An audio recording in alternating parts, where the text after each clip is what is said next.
Hi everyone. तो इस lecture में हम लोग कवर करेंगे कि CAPFSC 2025 में फिजिकल ज्योग्राफी से रिलेटेड जितने भी क्वेश्चन पूछे गए थे उस हर एक क्वेश्चन को विथ डिटेल सॉल्यूशन के साथ हम लोग आज कवर करेंगे। तो इसका पूरा PDF जो है टेलीग्राम चैनल में अपलोड हो जाएगा, तो एक बार ज्वाइन कर लो, एक बार चेकआउट कर लो। वहाँ पे YT बैच इनिशिएटिव है, रनिंग है, जिससे बहुत ज़्यादा वहाँ पे हेल्प मिल जाएगा। प्रिपरेशन जो CAPFSC 2026 में प्रिपेयर कर रहे हैं उसके लिए मोस्ट इंपॉर्टेंट होने वाले हैं, जो कि फ्री ऑफ कॉस्ट यूट्यूब में रनिंग है, प्लस जितना भी PDF नोटिफिकेशन है इस टेलीग्राम चैनल में अपलोड हो जाता है।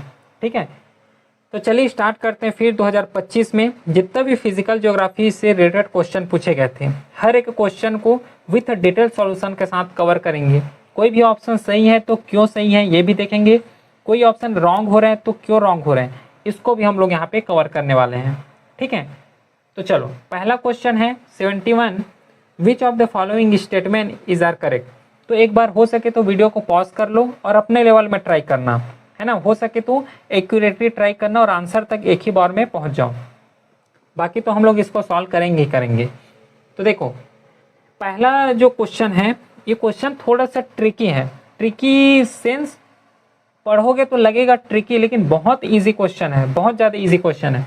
कैसे देखो, पहला स्टेटमेंट ऑप्शन बोलता है कि the time at 180 longitude, 180 longitude मतलब इंटरनेशनल डेटलाइन है उसका बात कर रहे हैं। Longitude is exactly 12 hour from the 0 degree longitude irrespective of the whether one traveller westward or eastward from the prime meridian. तो प्राइम मेरिडियन जैसे कि इस चीज़ समझो, ये हो गया इंटरनेशनल डेटलाइन। तो जैसे हम लोग वेस्ट साइड जाते हैं तो पॉजिटिव होता है, मतलब एक दिन आगे चले जाएंगे।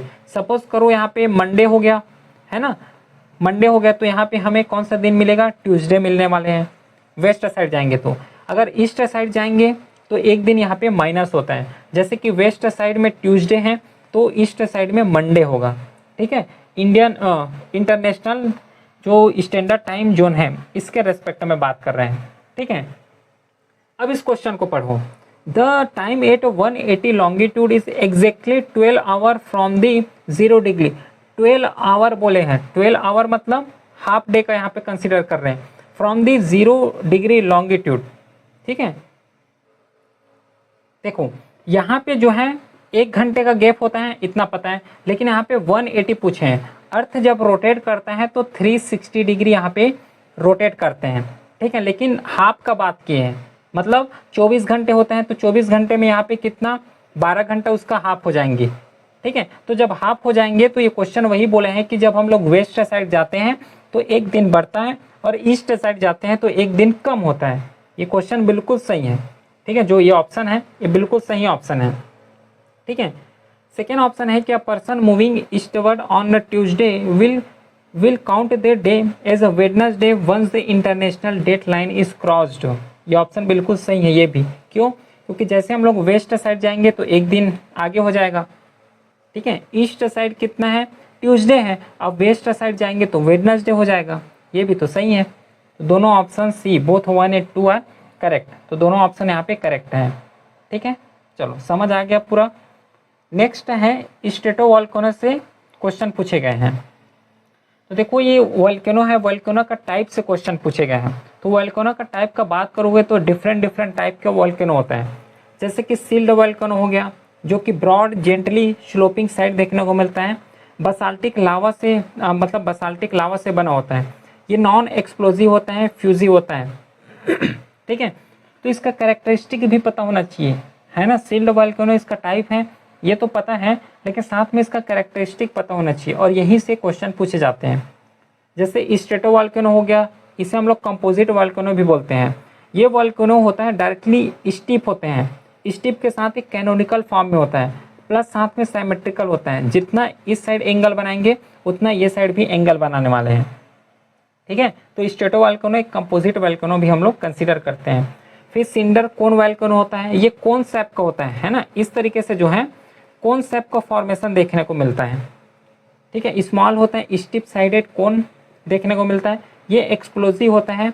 ठीक है, फिर लावा डोम हो गया या फिर वोल्केनिक डोम हो गया जो कि डोम शेप का देखने को मिलता है, ये भी एक लावा का एक टाइप है। फिर कैल्डेरा हो गया है, फिर सबमराइन वोल्केनो जो ओशन के अंडर में आता है, ठीक है, जैसे कि सी माउंट हो गया है, वोल्केनिक आइलैंड का फॉर्मेशन देखने को मिलता है, ये सब मराइन वोल्केनो है, ठीक है। तो यहाँ से जो है कैरेक्टरिस्टिक पूछे गए हैं, या फिर कैरेक्टरिस्टिक यहाँ पे बताएं कि स्ट्रेटो वोल्केनो, मतलब ये जो स्ट्रेटो वोल्केनो है ये कंपोजिट वोल्केनो है, ठीक है, दोनों एक ही हैं। तो स्ट्रेटो वोल्केनो और tall steep cone build of layer of felsic lava and volcanic ashes, अभी तो कवर किए हैं। देखो सैप स्ट्रेटो वोल्केनो या फिर कंपोजिट वोल्केनो, जिसे हम लोग स्टीप हैं, कैनोनिकल फॉर्मेशन होता है, साइमेट्रिकल है, क्लियर है। साथ में जो है रियोटिक लावा यहाँ पे है, प्लस साथ में एक्सप्लोजिव होता है, एसेस प्रोड्यूस करते हैं, ठीक है। पायरोक्लास्टिक फ्लो यहाँ पे देखने को मिलता है। एग्जाम्पल जैसे कि माउंट फ्यूजी जो कि जापान का है, माउंट विशुवस इटली का है। साथ में ये भी ध्यान रखना कि जैसे कि जितना भी वोल्केनो है, वोल्केनो का लोकेशन कौन से कंटिनेंट में है या फिर कंट्री में है, यहाँ से क्वेश्चन पूछते हैं मैचेस के फॉर्म में, ठीक है। तो इसमें जो है फेल्सिक लावा देखने को मिलता है, वोल्केनिक एसेस भी देखने को मिलता है, पहला ऑप्शन बिल्कुल सही है। फिर they can erupt explosively as a felsic lava from stratovolcanoes hold a large amount of gases under high pressure. सीधी सी बात है, अगर एक्सप्लोजिव हो रहा है तो बहुत ज़्यादा प्रेशर होगा तभी एक्सप्लोजिव होगा, ठीक है। कम प्रेशर होने से उतना ज़्यादा एक्सप्लोजिव नहीं करता, ये ऑप्शन भी बिल्कुल सही है। इसी के बारे में अभी तो डिस्कस के देखो, एक्सप्लोजिव हैं ये, एसेस प्रोड्यूस करते हैं, तो सब स्ट्रेटोवोल्केनो का टाइप वो है, कैरेक्टरिस्टिक्स हैं। इसमें से जो है बोथ ऑप्शन यहाँ पे करेक्ट है, ठीक है। क्लियर हुआ 74 क्वेश्चन, डिटेल में पूरा बता दिया हूँ, ठीक। नेक्स्ट क्वेश्चन है अब 76, which of the following ocean trenches are not located in Pacific Ocean. तो ट्रेंचेस बेस्ड यहाँ पे क्वेश्चन पूछे गए हैं। सबसे पहले ये समझते हैं कि ट्रेंचेस का फॉर्मेशन कैसे होता है। जैसे कि ये दो प्लेट हो गए, ठीक है, ये दो प्लेट रहा, तो दो प्लेट है तो एक प्लेट डेंसर होगा, एक प्लेट लाइटर होगा। तो क्या होगा, इसमें से जो है एक प्लेट नीचे की तरफ सबडक्ट होना स्टार्ट करेंगे और एक प्लेट जो होगा ये इमर्ज होना स्टार्ट होंगे, क्योंकि दो प्लेट हैं जब आमने सामने टकराएंगे तो एक इमर्ज होगा और एक का सबडक्शन देखने को मिलेगा, ठीक है। तो जो ट्रेंच या फिर जो प्लेट जो है सबडक्ट हो रहा है, ये इतना ज़्यादा सबडक्ट हो जाते हैं जो कि एक नैरो स्टिप से एक पाइप का निर्माण कर देते हैं, स्टिप से एक नैरो साइड या फिर डीप डिप्रेशन का फॉर्म कर देते हैं। ये जो जा रहे हैं पूरा डिप्रेशन का फॉर्म करते हैं और इसी को हम लोग क्या बोलते हैं, ट्रेंच नाम देते हैं, ठीक है। एक इमेज अगर देखोगे तो देखो ये प्लेट हो गया, जब ये प्लेट आएगा तो ये नीचे की तरह इस तरीके से क्या है, डीपली ट्रेंचेस का फॉर्मेशन करते हैं, ठीक है। ये जो है ये सबडक्शन और ये ऊपर उठना स्टार्ट होगा और ये जो है ट्रेंच का फॉर्मेशन करते हैं इस तरीके से, ठीक है। इसको हम लोग बोलते हैं ट्रेंच, जो कि बहुत ज़्यादा नैरो देखने को मिलता है, डीप डिप्रेशन है ये, ठीक है। समझ आ गई ये चीज़। अब इसमें से पूछे गए हैं कि कौन सा जो है पैसिफिक ओशन में ये ट्रेंच नहीं है, तो कौन सा नहीं है, 2 और 4, जो कि केमान ट्रेंच हो गया और जो 4 ऑप्शन है साउथ सैंडविच ट्रेंच हो गया। ये जो ट्रेंच है पैसिफिक ओशन में देखने को नहीं मिलता है, क्लियर है। तो इसका जो है करेक्ट ऑप्शन डी हो जाएगा, ठीक है। ट्रेंचेस बेस्ड क्वेश्चन पूछे गए हैं, ठीक है। बाकी जो ऑप्शन है तो ये बताना है कि केमन ट्रेंच और जो साउथ सैंडविच ट्रेंच है ये अपने लेवल में एक बार सर्च करना तो, और कमेंट बॉक्स में बताना कि कौन से ओशन में ये दिखता है ना, कौन सा ओशन में ये सिचुएटेड है, ठीक है। नेक्स्ट क्वेश्चन देखते हैं हम लोग। अब कुछ इंपॉर्टेंट ट्रेंच यहाँ पे लिखे गए हैं, इसको थोड़ा याद कर लेना। जिस तरीके से अभी 25 में पूछे हैं, क्या पता आगे भी पूछ दे कैसे फॉर्मेशन होता है ना। फिर इंपॉर्टेंट ट्रेंचेस इसके बारे में भी पूछ सकते हैं, तो थोड़ा इस सब चीज़ जो है एक बार रीड करोगे। अब यहाँ पे निप टाइड से रिलेटेड क्वेश्चन पूछे गए हैं। 77 question, consider the following statement with reference to neap tide. तो 3 ऑप्शन है, कौन सा सही है कौन सा गलत है, ये टिक मार्क करना है। तो देखो सबसे पहले ये समझो कि निप टाइड होता क्या है। निप टाइड एक स्मॉलेस्ट डिफरेंस देखने को मिलता है हाई और लो वाटर में, ठीक है। हाई और लो वाटर में थोड़ा सा जो है टाइड ऊपर, थोड़ा सा टाइड जो है ऊपर इमर्ज होते हुए दिखाई देते हैं, इमर्ज होते हैं, उसको हम लोग निप टाइड कंसीडर करते हैं। अब इसका भी डिफरेंट कॉन्सेप्ट है, उस कॉन्सेप्ट को हमें यहाँ पे कवर नहीं करना है। जस्ट हमें यही पता होना चाहिए निप टाइड किसको बोलते हैं, कि neap tide is a tide with smallest difference between high and the low water level. या फिर दूसरे वर्ड में बोल सकते हो कि high tide are lower than usual and low tide are higher than usual. तो ये भी हम लोग कॉन्सेप्ट लगा सकते हैं। ये जो है मंथ में 2 बार देखने को मिलता है, ये जो है निप टाइड, ठीक है।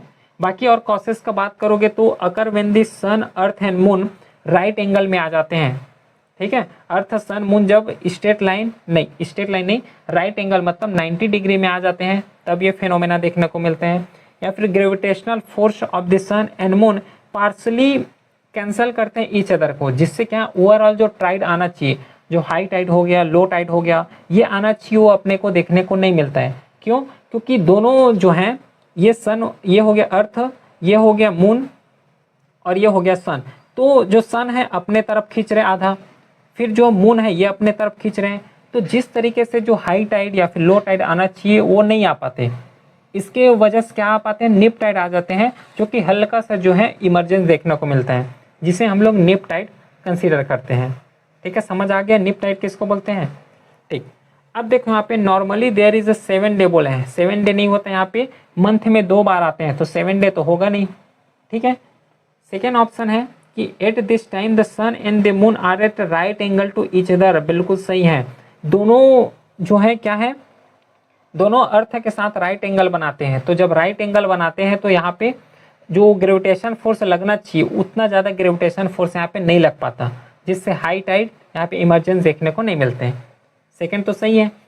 थर्ड ऑप्शन में आओगे तो the moon's attraction is diminish by the counter forces of the gravitational pull forces, ये ऑप्शन बिल्कुल सही है। अभी तो बताएं इसको, क्योंकि राइट एंगल पे बना रहे हैं, उधर अर्थ जो है, इधर जो है सन जो है ग्रेविटेशन फोर्स लगा रहे हैं, उधर मून जो है अर्थ में ग्रेविटेशन फोर्स लगा रहे हैं, तो उतने अच्छे से यहाँ पे ग्रेविटेशन फोर्स नहीं लग पाता, ठीक है। तो इस रेस्पेक्ट से 2, 3 ये जो है डी ऑप्शन करेक्ट ऑप्शन हो जाएगा, ठीक है। निप टाइड समझ आ गया।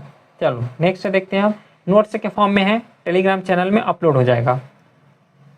85 क्वेश्चन, इसको एक बार वीडियो को पॉज कर लो और अपने लेवल में भी ट्राई करना, क्योंकि जितना अच्छे से पार्टिसिपेट कर पाओगे उतना ज़्यादा यहाँ पे इंटरेस्टिंग लगने वाला है, उतने अच्छे तरीके से क्वेश्चन को भी सॉल्व कर पाओगे, ठीक है। तो 85 question, the cities of the Hiroshima and Nagasaki are situated on the which of the following island. सबसे पहले तो एक कॉन्सेप्ट समझो आर्कीपिलागो का, किसको बोलते हैं, ठीक है। आर्कीपिलागो जैसे कि ग्रुप ऑफ आइलैंड है, बहुत सारा आइलैंड है, उस बहुत सारा आइलैंड को मिला दोगे तो उसको हम लोग क्या बोलते हैं, आर्कीपिलागो बोलते हैं। तो सेम जैसे कि जापान हो गया, जापान भी तो बहुत सारे जो है ग्रुप ऑफ आइलैंड से मिलकर जापान बना हुआ है।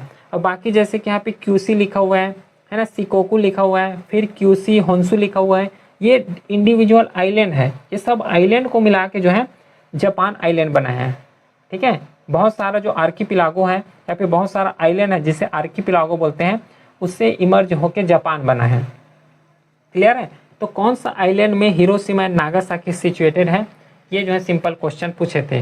तो कौन सा में है, होन्सू एंड क्यूसी, यहाँ पे हिरोशिमा जो है होन्सू में है और जो नागासाकी है ये क्यूसी में है, ये जो आइलैंड है यहाँ पे सिचुएटेड है।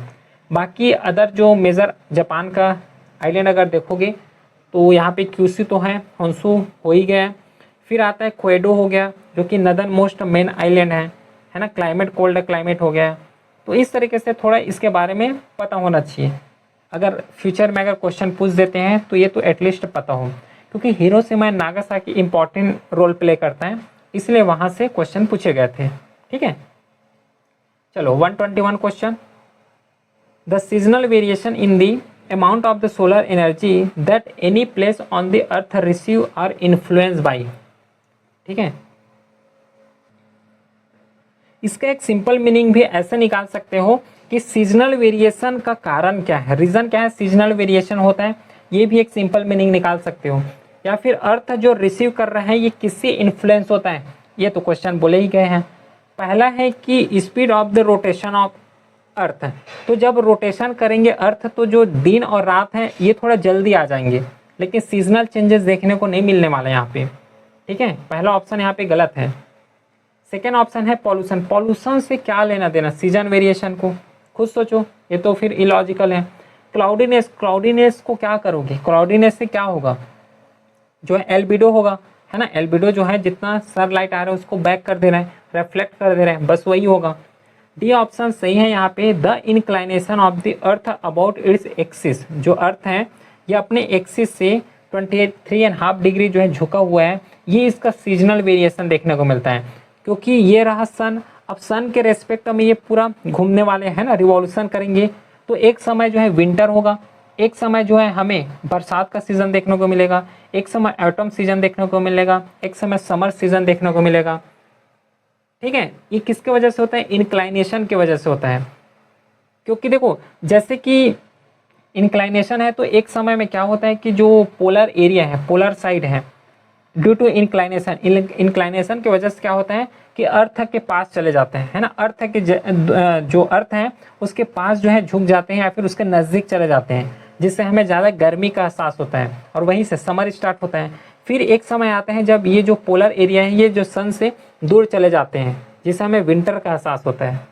ठीक है, तो इंक्लाइनेशन एक मेजर रीज़न है यहाँ पे सीजनल वेरिएशन का। समझ आ गया 121, तो इसका जो है डी ऑप्शन करेक्ट हो जाएगा। बाकी जो है नोट्स के फॉर्म में ये लिखा हुआ है, तो इसको एक बार रेफर कर सकते हो। क्लियर? तो इतने ही क्वेश्चन जो है फिजिकल ज्योग्राफी से पूछे गए थे 2025 में। फिजिकल ज्योग्राफी अलग कर रहे हैं, इंडियन ज्योग्राफी अलग कर रहे हैं, जिससे एक बेटर अंडरस्टैंडिंग बना पाओ, प्लस यहाँ से ये समझ पाओ कि क्वेश्चन किस तरीके से पूछे जा रहे हैं। क्योंकि दोनों को एक साथ करने से क्या है, मिक्स हो जाएंगे, मिक्स हो जाता है। फिजिकल ज्योग्राफी का अलग करोगे, इंडियन का अलग करोगे, तो बेटर अंडरस्टैंडिंग यहाँ पे बन जाएंगे। पीडीएफ यहाँ पे अपलोड हो जाएगा। क्लियर है? तो चलिए फिर मिलते हैं नेक्स्ट क्लास में। तब तक के लिए thank you, have a great day.